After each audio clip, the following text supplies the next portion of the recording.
Texas Chainsaw Massacre 2022. You should know we did an entire franchise review. If you missed it, you can go back. We broke down the entire Texas Chainsaw Massacre franchise, 9 movies, 6 timelines before watching Texas Chainsaw Massacre 2022. Streaming on Netflix, came out last week. Hot Dog, I'm sure you're invested now after all the history we did on it. You know, we talked about all of it. I'm going to tell you the positives first, okay?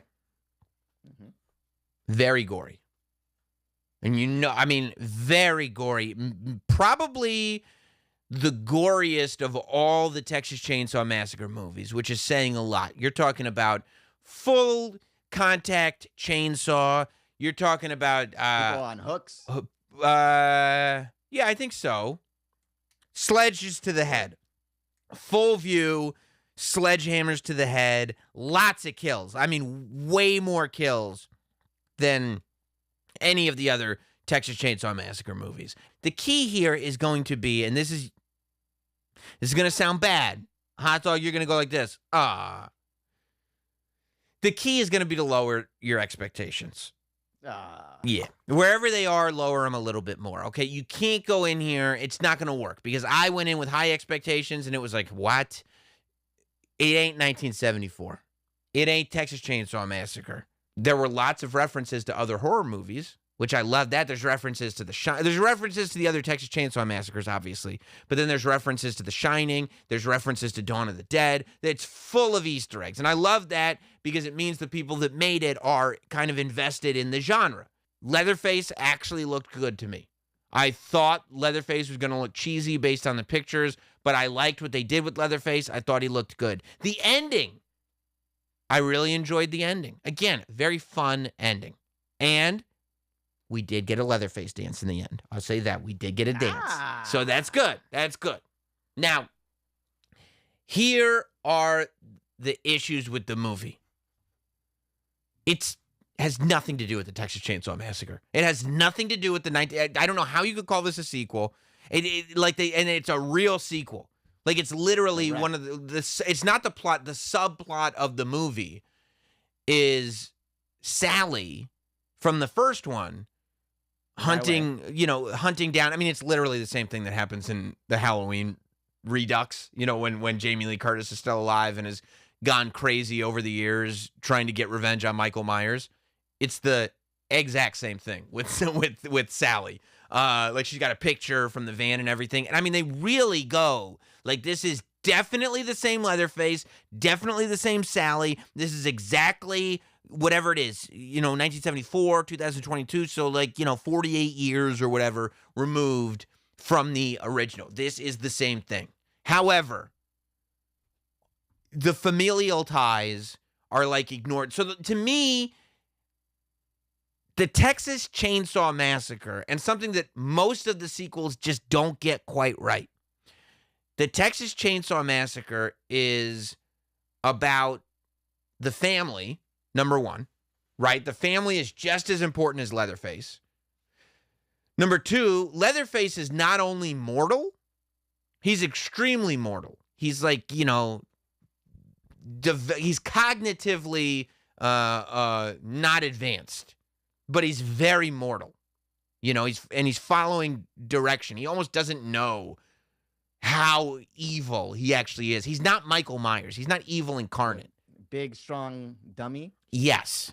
And number three, they kill to eat.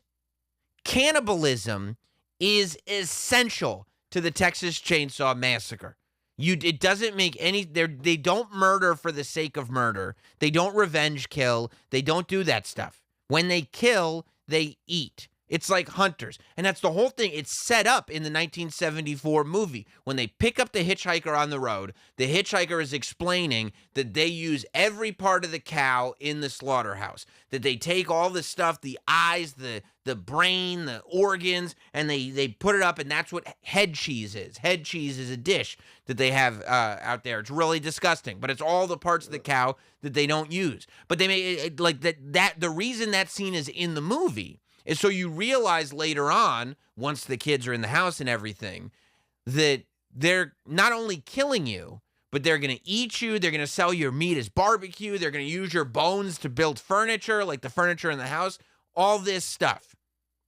That, to me, is essential. Family, Leatherface is mortal, and cannibalism and using every part of it. In this movie, Leatherface is for some reason, so the plot is basically there is this like old sort of isolated town in Texas that this social media guy has purchased. And he is bringing a bunch of influencers into the town to sell off the properties individually so they can build a utopia. It's extremely flawed because, number one, it looks like a cheesy Hollywood backlot. Like that's just what it looks like. And an old abandoned farmhouse is way scarier than a cheesy Hollywood backlot. Number two, I don't know why you would say the influencers are coming here to build a utopia. I mean, I feel like the clear plot would be the influencers are coming here to build a content village, right? The same way that, I mean, you've heard of content houses, right? Where different creators will come and they'll invest in a house together and just use the house to make videos all the time. Like, I feel like the move there would have been to make a content village. I guess there's an orphanage that Leatherface has been living in on this land that, they got confused about who owns the deed. And he's been living in the orphanage with the woman that's taking care of him.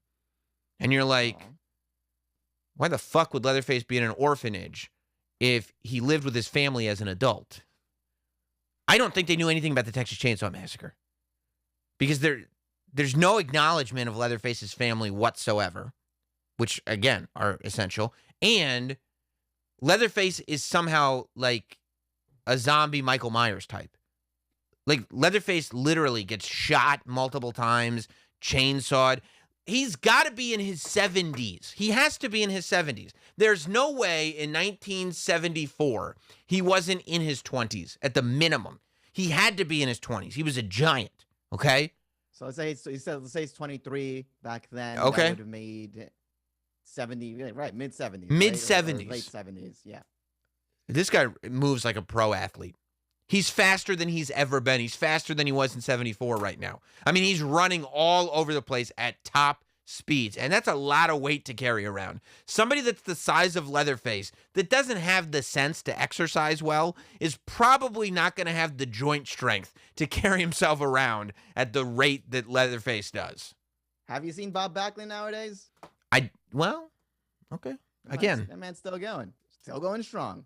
Cutting them woods. You know what? That's a great point. I would have even looked past that if it wasn't for like the fact that they turned him into Michael Myers. Like, nothing hurts him. He's able to come. Sounds lame. Yeah, he's able to come back from everything, and he kills everyone. Like, he just loves killing. Like, he just runs around killing people. Everyone that he sees, he just kills them and then leaves them. Like, he doesn't put them in the fridge. He doesn't do this. There's no dinner, hot dog. There's no dinner. There's no chair. There is a final girl, but there's no chair to tie her to and put her at the dinner table. And that happened in every movie, I feel like. What am I going to do? It's just not Leatherface. Like, that's not Leatherface. Yeah. Like you said, it sounds like a movie made by horror movie experts, but not. They never saw Texas Chainsaw Massacre, or maybe just didn't think. Maybe they saw it and they were like, oh, cool, chainsaws. But they never thought about what they were watching and why it was brilliant. Like, because that ain't Leatherface. The monster in this movie is awesome, badass villain, super fun, not Leatherface by any stretch of the imagination. The bus scene is amazing. You know that scene where, like, it's in the trailer, where, like, they all have their phones up, and it's like, we're going to cancel you, bro. Like, the cheesiest line ever. Mm-hmm. Which, by the way, yes, cheesiest line ever, but completely fits in a horror movie. I got no problem with a cheesy line like that. Like, that's kind of par for the course. Bro, that scene's amazing. That scene is, it's literally, it's the whole movie. Like, if I was like, just watch the bus scene, you'd be like, this movie fucking rules. Like, he just Leatherface and a chainsaw, and he's standing in front of the door. so nobody's getting off that bus. And there's a lot of people on the bus. Okay, no spoilers. Don't think I've given any spoilers really. But there's a lot of people on the bus. And there ain't no getting off that bus. Sounds like a bloodbath. Dude, that part is awesome. Let me tell you something. You try to jump out a bus window, but the lower half of your body is still in the bus, and Leatherface has a chainsaw, you ain't making it out that bus window. It's awesome. Okay? So, like, if you just want to have some fun, you want to fast forward to the bus scene, that's fine. This is one of those movies, like, there are some movies where I'd be like, look, this scene is awesome, but I forbid you from fast forwarding to that scene without seeing the rest of the movie. You need context? You don't need context. You can fast forward right to the bus scene if you want. You got to watch the 74 version for me. Everybody should. Every person should watch that movie. But for this one, I think everyone should see the bus scene. Hot Dog, I think you should watch the bus scene. There is a post-credit scene. It's fine. You could turn it off. You don't have to watch it. Just watch the bus scene. Just, honestly, that's the headline of the review. Watch the bus scene. The bus scene's fucking amazing. It's an amazing review. Of the bus scene. Yeah. Not the rest of the movie. No. It's not Leatherface. Bus scene, 2022. Bus scene? Yes. Bus scene is amazing. And from this day forward, if anybody goes, did you see the new Texas Chainsaw Massacre? I go, you see that bus scene? Like, that's where we're sticking with. Yeah, absolutely. You mean the bus scene streaming on Netflix? Yeah. Honestly, if I were running Netflix, I would watch it and I would go like, you know what we got to do? What? We just got to make the bus scene its own feature on Netflix. Like, if Netflix was like, you can watch the Texas Chainsaw Massacre 2022 or just the bus scene, I would click on the bus scene. Like, you'd see it in my queue. Like, I'd watch it over and over again. It's so good. Or like if they start introducing markers when you click on a movie. Mark that forever. It should just be one marker. All I need is 100%. All I would need is one marker. I would not use any of the other markers. I would need one. If you're not enjoying the bus scene, you're not a fun person. I don't want to hang out with you. I'm a bus scene guy. Because I guess as we're not caring about Leatherface's background and family and all that stuff, right? Just throw him with the chainsaw on a train. Oh. That'd be cool. Leatherface on a train. And it's an express train. That sucker ain't stopping. Oh, I would love that. There's no stops, even if it like, where are you going? No. And you know what you do? You know who you kill first? Who? The conductor. There's nobody to open the doors. Yeah. Like you pull that e-brake, you're just I'm trying to get the thing. Plus, you know what would be great? You could go car by car because it could be an Amtrak. So you don't really see the car in front of you. So you don't realize there's a massacre happening in the car in front of you. So you're just chilling, not realizing that first class has been chainsawed up. All of a sudden the door swings open. Here's Leatherface. I would absolutely, not only would I watch, I would invest in the film Texas Chainsaw Massacre. That's amazing. Great. Yes, Texas Chainsaw Massacre is the movie.